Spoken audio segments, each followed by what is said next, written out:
Oke, assalamualaikum warahmatullahi wabarakatuh. Di video sore hari ini, saya kedatangan shockbreaker, shockbreaker RCB ya.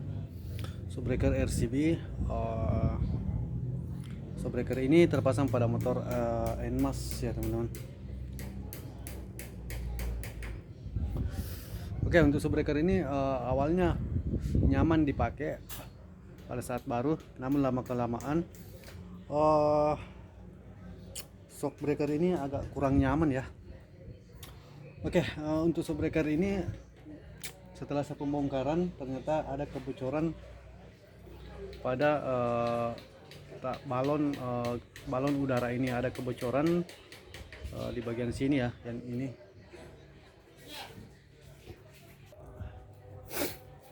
Oke, ada kebocoran tadi di bagian sini ya. Ada kebocoran di bagian tabung ini. Ini sudah terpasang, sudah saya tambal sedikit. Ada kebocoran, makanya udara baku campur dengan oli. Itu yang membuat shockbreaker ini kurang nyaman dipakai.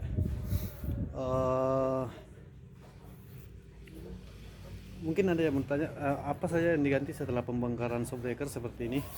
Oke, untuk pembongkaran shockbreaker seperti ini tentu kita harus yang utama harus kita ganti oli yang lebih baru, yang baru lagi. Yang kedua, oli seal harus kita ganti karena kita meminimalisir yang namanya kebocoran ya setelah pemasangan.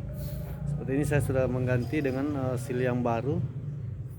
Itu ada seal yang baru warna biru, digantikan dengan seal ini. Ini seal yang bawaan dari RCB warna hitam, kita ganti dengan seal yang baru.